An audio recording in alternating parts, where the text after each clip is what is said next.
네, 오늘 본문에 속해 있는 느헤미야서는 원래 에스라서하고 같은 책으로 볼 수 있습니다. 이스라엘 포로기 이후에 그들의 삶, 또 그들의 재건 이런 모습을 볼 수 있습니다. 선지자 예레미야를 통해서 하나님은 70년이 지나면은 너희가 다시 포로에서 돌아올 것이다라고 약속을 해주셨고, 고레 싸움을 통해서 또 이 약속이 성취되고 3차에 걸친 귀환을 하게 됩니다.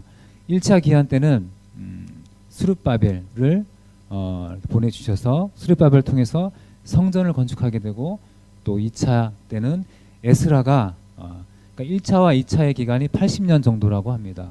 상당히 긴 기간입니다. 2차에 걸쳐서는 에스라가 포로로 귀환해서 우리에게 말씀으로 백성들을 재건하게 됩니다. 그리고 그 후에 한 13년 정도 시간이 흐른 후에 이제 3차로 느헤미야가 다시 귀환을 하게 돼서 성벽을 쌓고 이들의 삶을 재건하는 역사를 볼 수 있습니다. 그러니까 이것이 짧은 시간에 이루어지는 것이 아니라 한 세기라는 아주 짧지 않은 긴 시간 동안 이러한 재건이 쉽지 않게 이루어지게 됨을 볼 수가 있습니다. 우리가 스룹바벨을 통한 성전 재건을 통해서는 이스라엘 백성의 여호와 중심 사상이 회복되는, 즉 예배가 회복되는 것을 볼 수 있고, 또한 에스라를 통해서는 말씀의 회복, 율법을 통해서 말씀의 회복을 볼 수 있고, 또 회개와 결단의 그런 과정을 겪는 것을 볼 수가 있습니다. 그리고 마지막으로 느헤미야를 통해서 성벽이 재건됩니다. 성벽은 바로 우리 삶이 재건되는 그러한 모습을 보게 됩니다. 제가 오늘 이것을 간단하게 적용해서 한번 도식화를 해봤는데, 표로 그림으로 한번 나타내 봤는데요. 제가 한 것이지만 조금 부족합니다. 예배, 말씀, 삶. 이 예배에는 이스라엘 백성 성전이죠. 성전 건축, 하나님 중심 사상으로 돌아온 것을 볼 수 있는데, 예배는 뭐 기도나 여러 가지 뭐 이런 활동들이 포함될 수 있겠고, 또 말씀, 말씀과 그리고 삶에는 우리의 뭐 건강이나 뭐 경제나 가정 등등 이러한 것.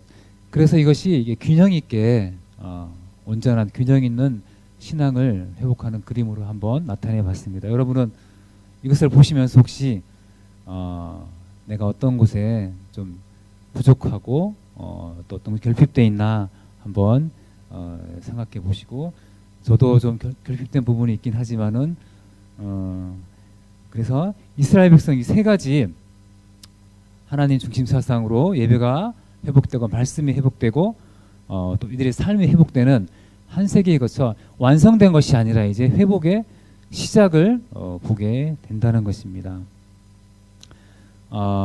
오늘 본문 9장 1절에서 16절까지는 이전 장인 8장에서 에스라가 율법책을 낭독을 하죠. 물문 광장에 백성들이 모여서 에스라가 율법책을 낭독할 때 사람들이 울기도 하고 웃기도 하고 그런 일들을 보게 되는데, 조울증이 아니라 말씀을 들어서 내가 그렇게 살지 못한 것에 대한 회개, 안타까움, 그것 때문에 눈물을 흘렸고, 또 하나님 말씀을 듣는 그 감격스러움에 또 웃는 그러한 일들이 있었습니다. 그리고 에스라이란 말씀 선포 후에 초막절을 지켰는데, 이 초막절을 통해서 이들은 또 이 절기를 통해서 하나님께 나아가는, 그래서 자신들이 광야에 살았던 그러한 일들을 회상하면서 이런 절기를 다 마치게 됩니다. 그런데 오늘 본문은 7월 24일에 그러니까 24일에 모였다고 했는데 24일은 아무 절기가 없는 그러한 날입니다. 그러니까 이들이 공식적으로 모일 이유가 없습니다. 저희들은 주일날 9시 뭐 11시 반 이렇게 9시 반 이렇게 모이는데 공식적인 이런 성회가 없는 그러한 날입니다. 그런데도 불구하고 이들은 모였습니다. 모여서 이런 강압적으로 모이는 것이 아니라 스스로 자발적으로 모여서 자신의 죄들을 회개하고 하나님 앞에 나가는 것을 보게 됩니다. 오늘 본문의 1절을 한번 다 같이 읽어보시겠습니다. 1절 시작. 그달 24일에 이스라엘 백성들이 모두 모여 금식하고 베옷을 입고 머리에 흙먼지를 뒤집어 썼습니다. 예, 이러한 모습, 1절에 이러한 모습들은 구약시대 이스라엘 백성들이 하나님께 간절함으로 기도할 때 아니면 회개할 때 이러한 모습을 하게 되는 거죠. 다니엘서 6장에서도 이러한 모습이 나타나는데 다니엘서 6장 3절을 한번 제가 읽겠습니다. 다니엘서 6장 3절 또 내가 금식하며 굵은 베옷을 입고 죄를 덮어쓴 채 주 하나님을 향하여 내 얼굴을 고정하고 기도와 간구로 구하니라. 여기서 보면 여기서도 금식하고 또 굵은 베옷을 입고 여기서는 죄죠. 그러니까 흙먼지를 죄라고도 나타나기도 합니다. 이렇게 다니엘서도 그러니까 이러한 모습들은 구약 시대에서 회개의 전형적인 모습이라고 볼 수 있습니다. 그런데 아까도 말씀드렸듯이 이들이 모인 날짜가 바로 24일이잖아요. 7월 달에 유대의 절기들은 7월 1일에 나팔절 8장에 나오죠. 7월 10일에 대속죄일, 그리고 7월 15일부터 20일까지 초막절. 그렇지만 24일은 아주 그냥 일반적인 평범한 날에 모여서 이렇게 금식하고 베옷을 입고 흙을 뒤집어 쓰고 회개했던 것을 보게 됩니다. 먼저 이 금식에 대해서 한번 알아보겠는데요. 금식은 말 그대로 음식을 금하고 갈급한 마음으로 하나님께 나아가는 것을 말합니다. 그래서 금식함으로써 철저하게 회개를 하고 그런 모습을 보이는데 구약에서는 구제와 더불어 이 금식이 두 가지 중요한 신앙 행위에 속했다고 합니다. 구약 율법을 보면 1년에 한 차례 7월 10일 대속죄일에 모든 백성들이 금식을 한 것을 보게 됩니다. 하지만 포로기를 거치면서 1년에 4차례씩 금식을 하게 됩니다.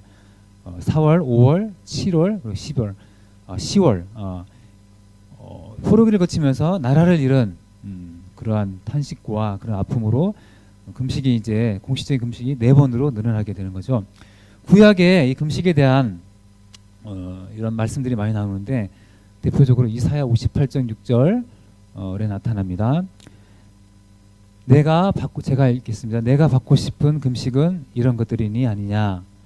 부당하게 묶인 사슬을 끌어주고 멍에의 줄을 풀어주는 것, 압제받는 사람을 자유롭게 놓아주고 모든 멍에를 부숴버리는 것이 아니냐. 네, 모든 멍에를 부숴버리고 사슬을 풀어주고 자유롭게 놓아주고. 네, 여러분 금식은 좋은 것입니다. 네, 아멘. 이러한 능력이 있는 금식의 구약의 이사야서를 통해서 나타나고 또 신약에서도 복음서에서 예수님도 금식에 대해서 말씀을 하시는데요. 마태복음 6장을 한번 보겠습니다. 마태복음 6장 제가 읽겠습니다. 너희는 금식할 때 위선자들처럼 침울한 표정을 짓지 말라. 그들은 자신들이 금식하는 것을 사람들에게 보이려고 침울한 표정을 짓는다. 내가 진실로 너희에게 말한다. 그런 사람들은 이미 자기 상을 다 받았다. 저만 읽는 것 같아서 17절 18절을 다 같이 읽겠습니다. 시작. 너는 금식할 때 머리에 기름을 바르고 얼굴을 씻으라. 그래서 내가 금식하는 것을 사람에게 보이지 않고 은밀하게 계셔서 보시는 내 아버지께만 보이도록 하라. 그리하면 은밀하게 계셔서 보시는 내 아버지께서 내게 갚아주실 것이다. 네, 이러한 능력 있는 금식을 할 때 예수님이 말씀하시는 것은 물론 바리새인들을 향해서 말씀하시는 거죠. 금식할 때 사람에게 보이지 말아라, 외식하지 말아라 라는 것입니다. 예, 대신에 금식할 때 외모를 더 단정히 하고 티가 안 나도록 더 이렇게 그렇게 단장을 하고 이렇게 금식을 해라. 그래서 금식의 올바른 태도를 보여주고 있습니다. 이처럼 금식은 이스라엘 민족에게 정말 당시에 아주 그냥 중요했던 그러한 일이었고 또 전 국민적으로 행했던 그러한 종교적인 그런 신앙의 표현이었습니다. 하지만 저희들이 금식을 할 때 이렇게 쉽지는 않잖아요. 저도 제일 어려운 게 어려운 일 중에 하나 금식하는 거였습니다. 제가 저는 이게 군대에서 하나님 만나고 이렇게 믿게 되었는데 제대 후에 이제 뭐 1, 2년 정도 됐는데 마을에 동네에 작은 교회를 섬겼습니다. 그때 막 섬기다가 이제 정말 그때는 순수하고 그런 아직 아무것도 모르는 그런 때 사순절을 맞아서 목사님께서 담임 목사님께서 금식을 하신다는 거예요. 7일 동안 금식을 하신다는 거예요. 그걸 보는데 야, 의리가 있지 어떻게 담임 목사님이 금식을 하는데 어떻게 가만히 있을 수 있느냐. 그래서 내가 나도 따라서 7일은 못 하겠고 왜냐하면 이제 목사님이 7일을 하는데 내가 7일 하면 안 되잖아요.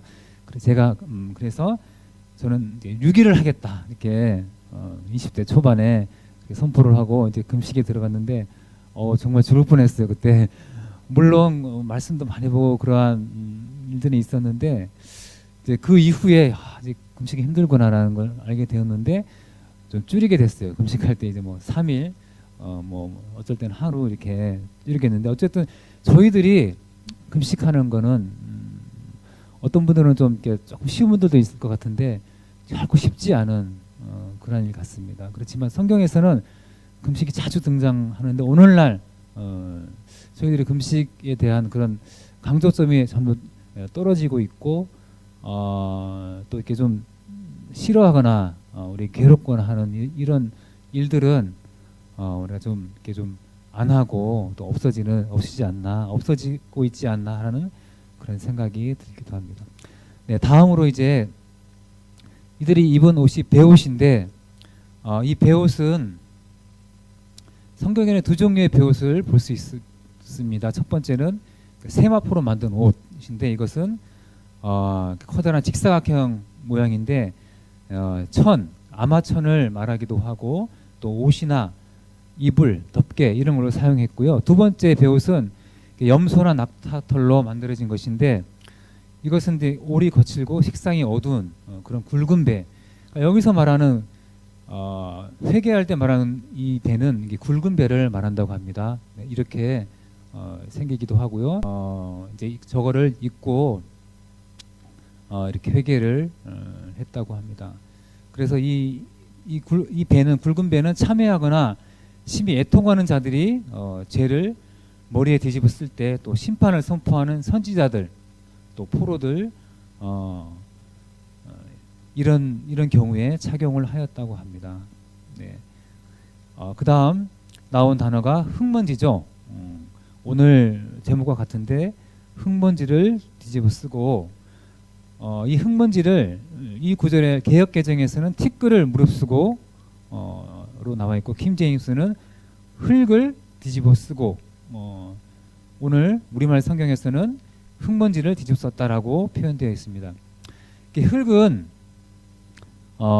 땅의 먼지라는 의미, 히브리어의 아파르라는 그러한 단어로 수가 많다.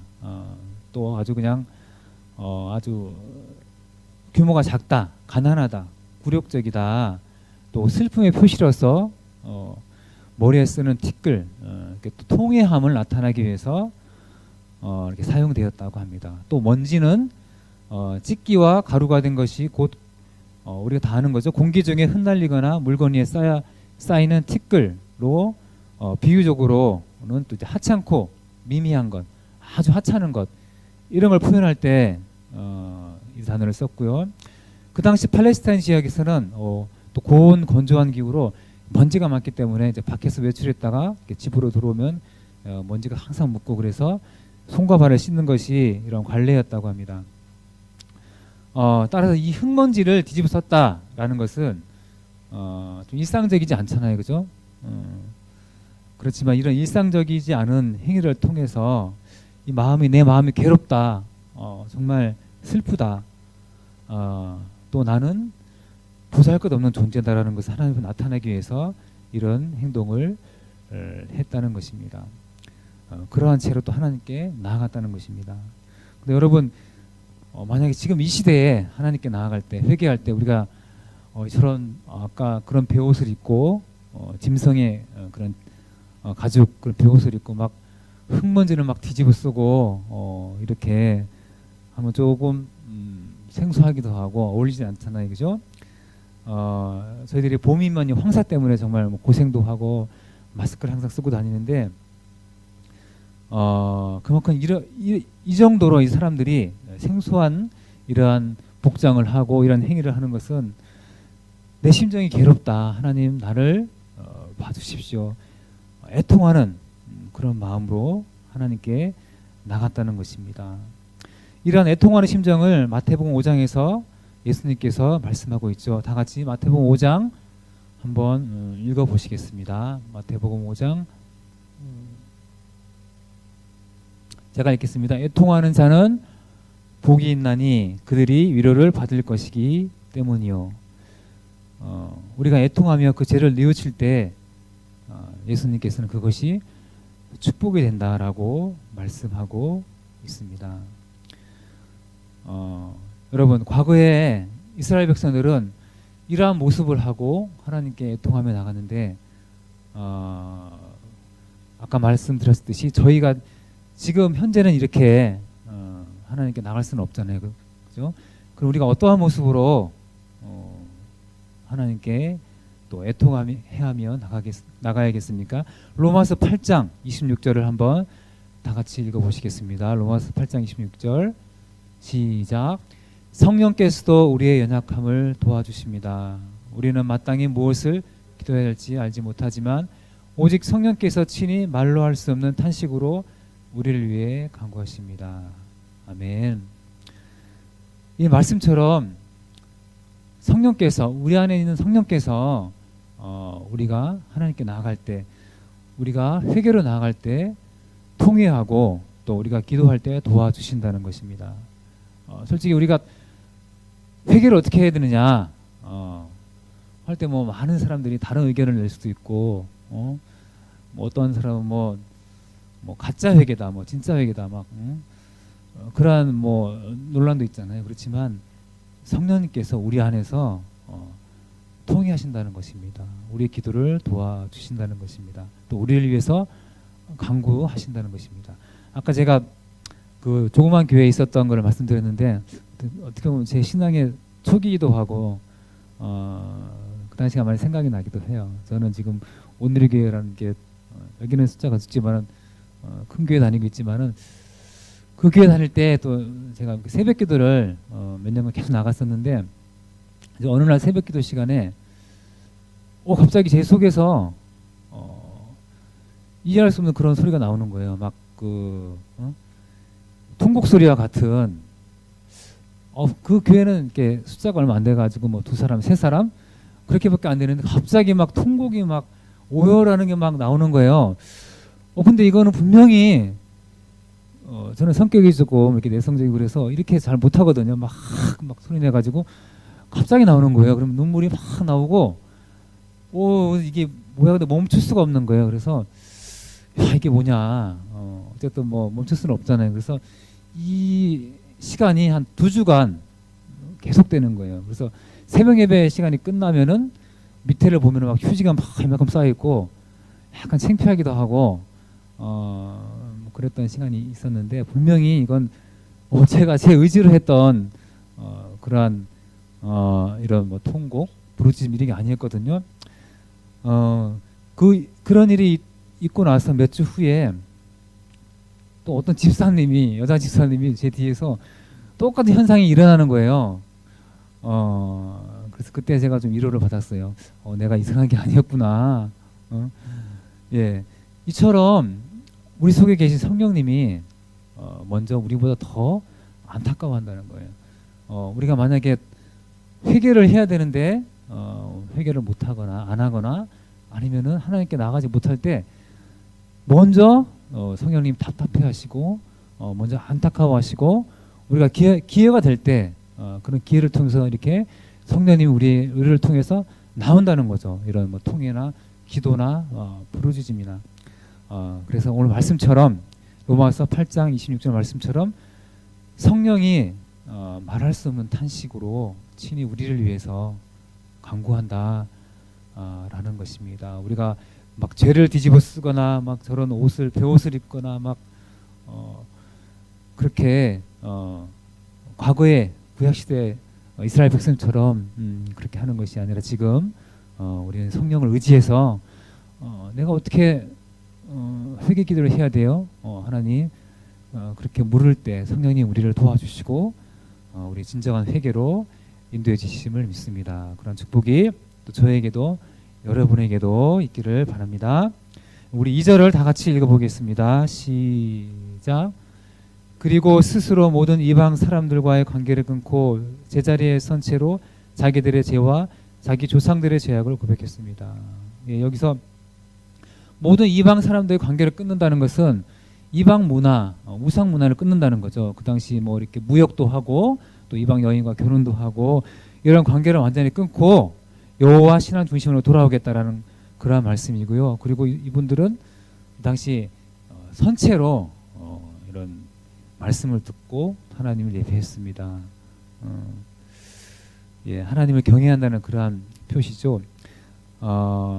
여기서 저희들이 회개에 대해서 한번 살펴보겠는데 먼저 자기들의 죄를 고백했다고 했고 다음으로 자기 조상들의 죄를 고백했다고 했습니다. 근데 자기들의 죄를 고백했다는 것은 저희가 이해할 수 있는데 조상들의 죄를 고백했다는 것은 쉽게 이해를 못하는 그런 분들도 있을 수 있습니다. 우리가 나의 죄가 아니라 우리 조상들이나 다른 사람들의 죄를 내 죄처럼 회개하는 이것을 동일시 회개라고 부르는데 즉 조상들의 죄가 바로 내 죄다 라고 여기고 회개를 한다는 것입니다. 이건 왜 그럴까요? 바로 조상들이 지은 그런 죄들이 나에게 영향을 미치고 있다. 그리고 나에게도 그런 죄의 습관이 남아 있기 때문에 오늘 말씀을 통해서 그렇게 조상들의 죄까지 회개했다는 것입니다. 로마서 5장 12절에 이렇게 나와 있습니다. 그러므로 한 사람으로 말미암아 죄가 세상에 들어오고 죄로 말미암아 사망이 들어왔나니 이와 같이 모든 사람이 죄를 지었으므로 사망이 모든 사람에게 임하였느니라라고 말씀하고 있습니다. 여기서 한 사람은 아담이죠. 아담이 죄를 지었는데 왜 모든 사람이 죄를 지었다고 성경은 말씀하고 있습니까? 그것은 바로 아담이 죄를 지은 그 죄가 우리에게 인류에게 유전되었다는 것입니다. 죄는 이처럼 유전이 되기도 하고 또 죄는 요새 감염 코로나가 아닙니다. 우리에게 죄도 이런 전염성이 있다는 것입니다. 그래서 실제로 이 부모의 잘못된 습관이 자녀들에게 그대로 내려가는 수가 많습니다.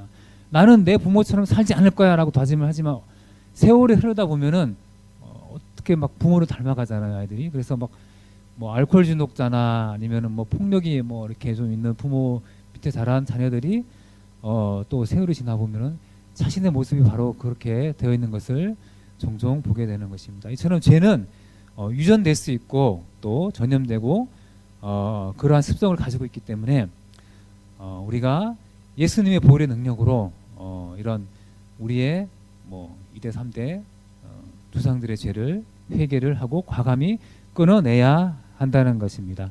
아멘. 예, 이스라엘 백성들은 조상들이 지은 이 불순종과 죄악들을 이제 앞으로 이제 이 9장에 계속적으로 나열을 하고 그렇지만 하나님이 우리를 긍휼로 받아주셨다. 계속 이렇게 나열을 하게 됩니다.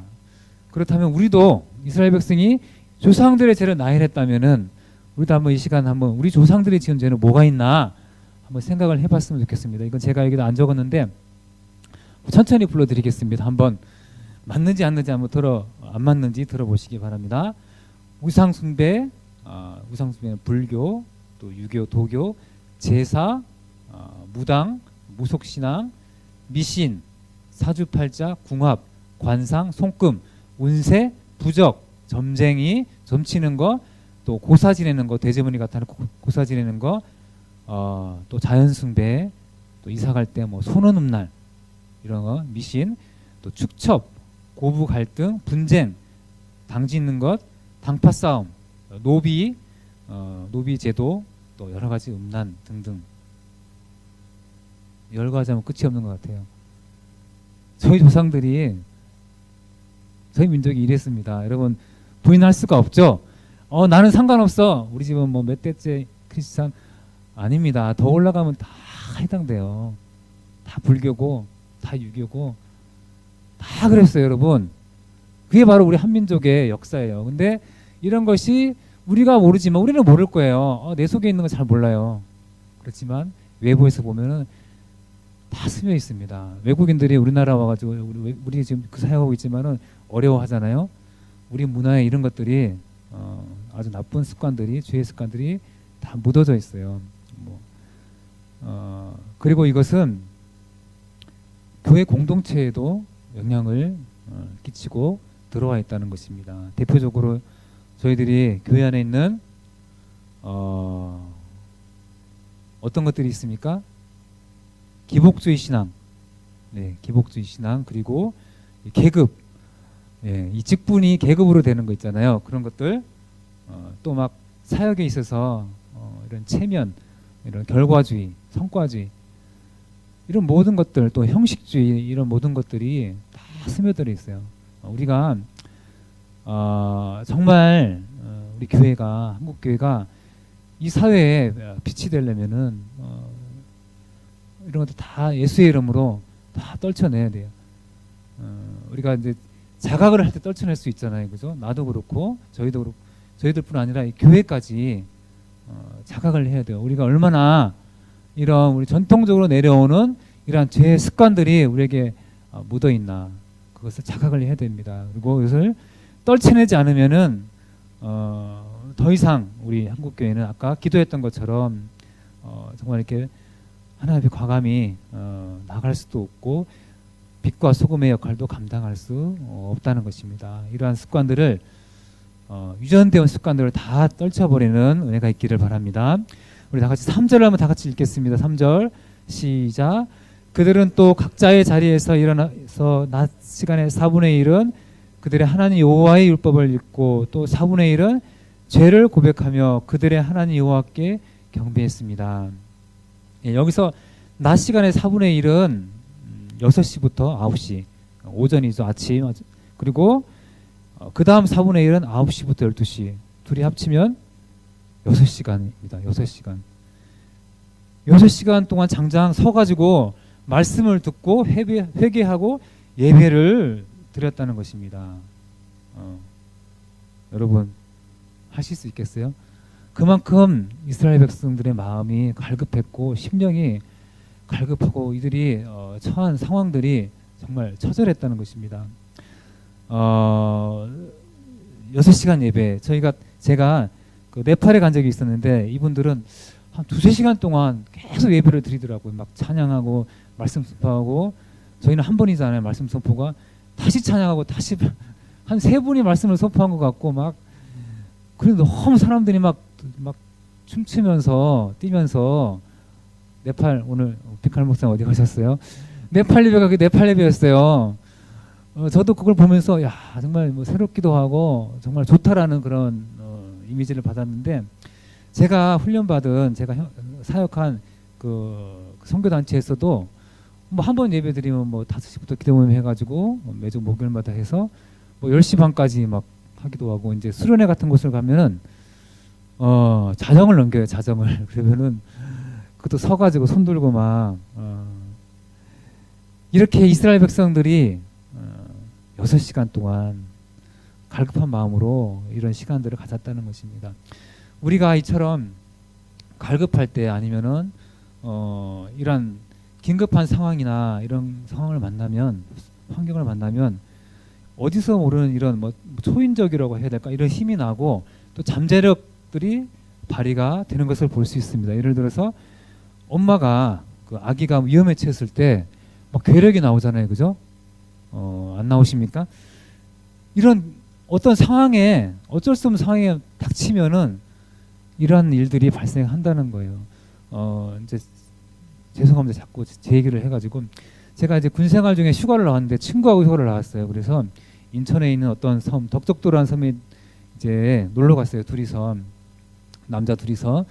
그래서 이제 바다에서 헤엄을 치는데, 헤엄을 하는데 둘 다 헤엄을 못해요.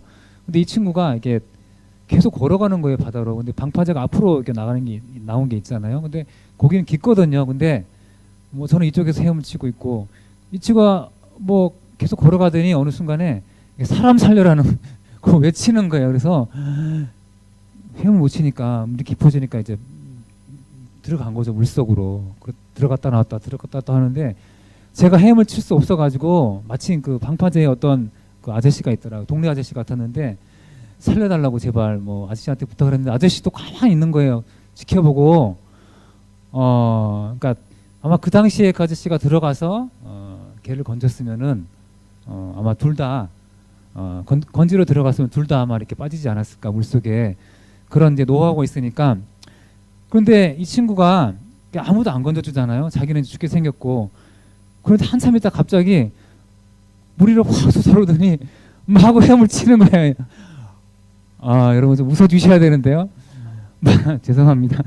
막 하고 헤엄을 쳐가지고 이 방파제로 헤엄쳐서 나오는 거예요. 그래서 야, 헤엄 못 치는 애가 저렇게 자기가 죽게 생겼으니까 헤엄을 치는구나. 그러니까 사람이 어떠한 이런 갈급한 상황에 맞닥뜨리면은 우리가 모르는 잠재적인 능력이나 힘이 발휘가 된다는 거죠. 그래서 제가 해석하기를 이스라엘 백성들이 어떻게 이렇게 장시간 동안 계속 절기를 거치면서 며칠 동안 이렇게 왔잖아요. 이렇게 할 수 있나.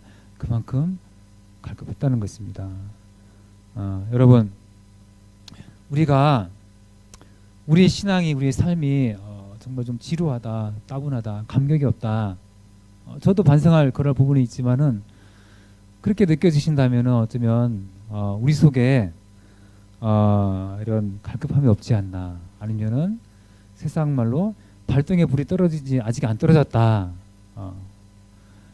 라고도 볼 수 있을 것입니다. 그렇지만 정말 지혜로운 그런 사람은 발등에 불이 떨어지기 전에 그렇게 하나님께 나아가고 기도하고 우리가 회복하는 그러한 은혜 또 그러한 지혜가 또 저를 비롯해서 우리 모두에게 있기를 축복합니다.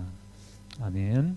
이제 우리 4절부터 15절에 이런 말씀들은 계속 이제 회중의 대표들이 하나님을 찬양하고 하나님 행하신 일들을 막 선포도 하고 회개하며 우리 4절만 한번 읽어보겠습니다. 4절 시작. 레위 사람인 예수와 바니, 감미엘, 스바냐, 분리, 세레바, 바니, 그나니가 단상에 서서 큰 소리로 그들의 하나님 여호와께 부르짖었습니다. 이 백성의 대표들이 또 하나님께 부르짖고 5절에서도 이 대표들이 또 나와서 하나님을 찬양하고 부르짖고 그런 광경들이 나타납니다. 우리 하나님을 찬양하는 그런 구절 6절만 한번 읽어보겠습니다. 하나님을 찬양하겠습니다. 시작. 오직 주님이 여호와이십니다. 주께서는 하늘과 하늘 위에 하늘과 그 위에 떠 있는 별무리와 땅과 그 안에 있는 모든 것, 바다와 그 안에 있는 모든 것을 다 짓고 생명을 주셨으니 하늘의 만물이 주를 경배합니다. 아멘. 여러분, 하나님을 찬양함이 우리의 힘입니다. 하나님을 찬양할 때 비로소 나의 본분을 되찾게 되는 것입니다. 나의 본분은 하나님을 찬양하기 위해서, 창조주를 찬양하기 위해서 나는 지어졌습니다. 저희는 그렇게 지어졌다는 것입니다. 그래서 우리가 하나님을 찬양할 때 가장 기쁘고 또 행복할 수 있다는 것입니다. 그리고 이제 오늘 성경의 7절부터 8절은 이제 아브라함의 부르심입니다. 하나님이 아브라함을 이제 안 읽겠습니다. 너무 많이 읽어서 아브라함을 갈대아 우리에서 이끌어내시고 아브라함이라는 이름을 주시고 그 언약을 맺으십니다. 그리고 언약대로 가나안 땅에 들어가서 또 살게 하십니다. 또 후대에 가서 가나안 땅을 정복하는 일들이 일어나게 됩니다. 이처럼 하나님은 하나님 백성을 부르십니다. 저도 그렇고 여러분도 그렇고 하나님이 불렀기 때문에 이 자리에 있고 하나님의 백성이 되었습니다. 그리고 하나님은 하나님이 부르신 백성에게 언약의 약속을 주십니다. 여러분, 우리가 이 부르심, 하나님에 대한 부르심, 이 기본적인 우리의 신앙, 다른 말로 구원의 확신, 이것이 확실치가 않으면은 우리의 신앙이 어려움을 만날 때 흔들리게 된다는 것입니다. 물론 여기 있는 분들은 그런 분이 없겠지만은 우리가 많은 또 우리 신앙인들을 볼 때, 우리 성도님들을 볼 때 어떤 분들은 흔들리는 분도 계시더라고요. 그렇지만 이것이 굳건히 설 때 이것이 바로 우리의 신앙의 기초가 되고 위기를 만날 때 우리 신앙을 지킬 수 있는 힘이 된다는 것입니다. 그리고 하나님은 아브라함을 부를 때 언약을 주셨습니다. 가나안 너의 자손들을 나중에 장대하게 하리라. 그 숫자가 많아지리라. 그렇게 그런 언약을 주시고 또 가나안 땅으로 들어가게 하십니다. 이처럼 하나님의 부르심은 반드시 언약, 약속이 뒤따릅니다. 우리가 신앙생활을 결혼으로 자주 표현을 하는데 결혼할 때 어때요? 결혼 약속을 하면서 신랑이 신부에게 나와 결혼해 주면 내가 이것을 해줄 것이다. 저는 잘 못 지킨 것 같아요. 예, 이렇게 해주겠다라고 약속을 하고 결혼을 또 이렇게 하게 됩니다. 그렇지만 사람이 한 약속은 깨질 수 있습니다. 하지만 하나님이 행하신 우리에게 언약은 약속은 절대 깨질 수가 없고 변질되지 않습니다. 여러분은 하나님이 여러분 부르실 때 어떤 약속을 받으셨어요? 저도 개인적으로 한 약속을 하나님의 언약 말씀들을 받았는데 정말 이렇게 선교지에서나 또 제가 정말 신앙의 위기를 겪고 어려울 때마다 이 약속들을 제가 떠올리고 붙잡고 이겨나갔던 것을 볼 수 있습니다. 이처럼 하나님은 이스라엘 백성을 아브라함을 통해서 부르시고 또 언약하시고 그 언약대로 이 백성들을 인도해 가시는 것을 보게 됩니다. 그리고 오늘 성경에 나머지 이제 9절에서 15절까지는 아브라함을 통해 이스라엘 백성을 부르신 하나님 모세를 통해서 또 출애굽하시고 인도하시는 것을 보게 됩니다. 모든 쭉 이제 그 진행되는 말씀들이 하나님의 사랑과 긍휼, 그 하나님의 놀라운 일들, 광야에서 그들에게 먹이고 베푸신 그러한 일들을 보게 되는데 그렇지만 이러한 하나님도 끝까지 불순종할 때는 징계의 채찍을 드시는 것을 보게 됩니다. 시간 관계상 이제 다 읽지는 않을게요. 성경 말씀에 이제 9절 10절 쭉 광야에서 고난 받고 하나님이 또 긍휼을 베푸신 모습들을 보게 되고요. 그렇지만 하나님이 이런 큰 은혜에도 불구하고 긍휼에도 불구하고 이스라엘의 끝내 결과는 불순종, 안타깝게 불순종. 그리고 그 불순종의 결과는 포로였다는 것입니다. 16절 마지막 절에 제가 읽겠습니다. 그러나 우리 조상들은 교만하고 목이 곧아져서 주의 계명을 듣지 않았습니다. 이것이 바로 이스라엘 백성의 불순종의 끝이었다는 것입니다. 계명을 듣지 않았다. 이렇게 포로가 된 이스라엘 백성들을 하나님은 버리지 않으시고 느헤미야 장에서 나오는 말씀처럼 그들을 다시 귀환하게 만들고 또 이렇게 재건할 수 있도록 은혜를 베풀어 주셨습니다. 여러분 구약 시대에 이런 사관을 신명기 사관이라고 그러죠. 신명기 28장 하나님 말씀에 순종하면 복을 줄 것이지만은 불순종하면은 저주가 임할 것이다. 여러분 이렇게 축복의 말씀은 짧아요. 13절까지밖에 안 되는데 이 말씀 정말 읽기 좋잖아요. 막 이게 세심해서 막 세심하게 보고 읽는데 뒤에 저주의 말씀은 정말 읽기 싫잖아요, 그죠? 빨리 읽어버리고 안 읽기도 하고 그렇지만 이 말씀은 살아 있습니다. 이 말씀대로 이스라엘 백성들이 저주와 같은 그 비참한 상황에 들어갔던 것입니다. 여러분 하나님 말씀은 살아서 지금도 역사하고 계십니다. 여러분 우리가